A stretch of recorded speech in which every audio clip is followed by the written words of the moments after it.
Hello students, यह है exercise 13.1 का क्वेश्चन नंबर 4।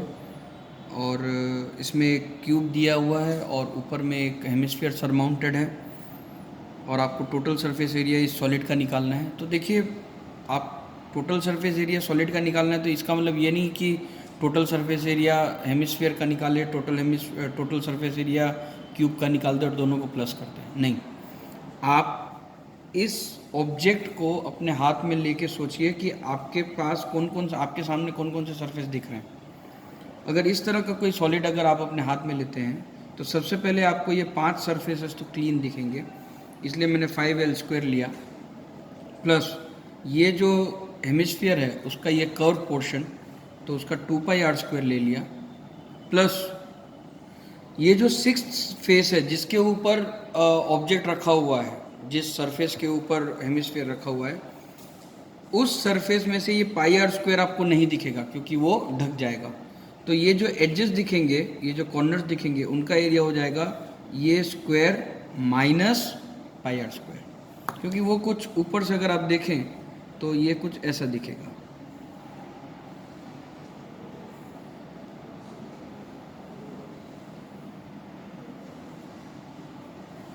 ये हेमिस्फीयर का डोम आ जाएगा ऊपर और ये कॉर्नर्स आपको फ्री दिखेंगे बाहर की तरफ।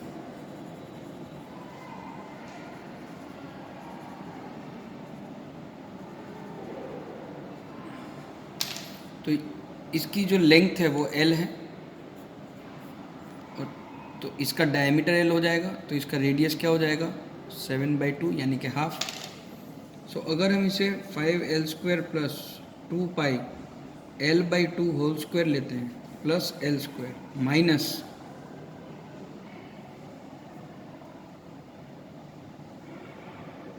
πL/2 होल स्क्वायर, इस तरह से आप इसे सॉल्व कर सकते हैं। सो ये देखिए 5L² प्लस L² 6L² हो जाए, plus 2πL/2 square minus πL/2 ये स्क्वायर माने πL/2 होल स्क्वायर हो जाएगा। तो ये जाएगा 6L² प्लस πL²/4। तो अगर इन दोनों में से मैं L² कॉमन निकाल लूँ तो मेरे पास बचेगा 24 प्लस π/4। ये मेरा आखिरी आंसर हो जाएगा। इसी तरह से क्वेश्चन नंबर 5। अब क्वेश्चन नंबर 4 और 5 में सिर्फ इतना अंतर है कि 4 में जो आपको क्यूब दिया गया है उसके ऊपर हेमिस्फीयर रखा गया है यहाँ पे। 5th क्वेश्चन में हेमिस्फीयर का एक डिप्रेशन कट होगा, यानी एक हेमिस्फीयर किसी एक सरफेस से कट किया जाएगा। मैं आपके लिए बता देता हूँ।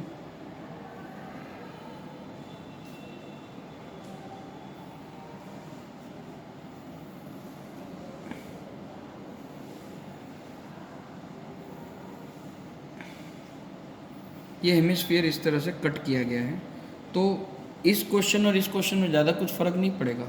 अब इस क्वेश्चन में, क्वेश्चन नंबर 4 में, अब L की वैल्यू अगर आप 7 सब्सटीट्यूट कर देंगे तो आपको आंसर मिल जाएगा अपना, सॉरी हाँ 7, 49/4 24 प्लस पाई, और इसको सॉल्व करेंगे तो आपका आंसर यही आंसर इसका आएगा, क्योंकि यहाँ पे आपको L के टर्म्स में आंसर ढूंढना है।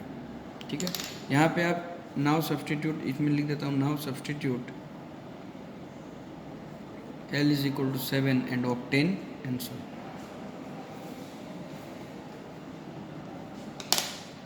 फिफ्थ में भी यही होगा। देखिए, जब इस तरह का सॉलिड आप अपने हाथ में लेंगे तो आपके पास 5 सरफेस तो है ही।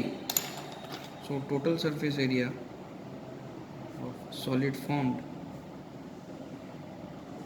Is equal to 5L² plus, क्योंकि ये कट किया गया है तो ये सर्कल कट हो जाएगा, पर ये जो कर्व सरफेस है वो आपको दिखेगा। सो 2πr² प्लस ये जो कॉर्नर्स की बात मैंने इस सम में की थी कि ये जो कॉर्नर्स हैं वो आपको दिखेंगे। अब ये यहाँ पे हेमिस्फीयर कट किया गया है तो ये सर्कल तो इस सरफेस में से कट हो जाएगा। सो L² minus πr², so 6L² plus 2 pi r square minus pi r square, yes, pi r square, so that will be 6l square plus pi l by 2 whole square, क्योंकि ये पूरा diameter है तो उसका आधा radius हो जाएगा, is equal to L square by 4 24 plus pi. Question number 4 में एल की वैल्यू 7 दी हुई है, यहाँ पे एल की वैल्यू एल ही रखी गई है, कुछ दिया नहीं है, सो हम एल के टर्म्स में ही आंसर ऑब्टेन कर रहे हैं। सो ये है बेटा question number 4 and question number 5, क्योंकि दोनों एक जैसे थे इसलिए हमने इसे एक वीडियो में ले लिया है। 6th में आगे बढ़ते हैं। Thank you.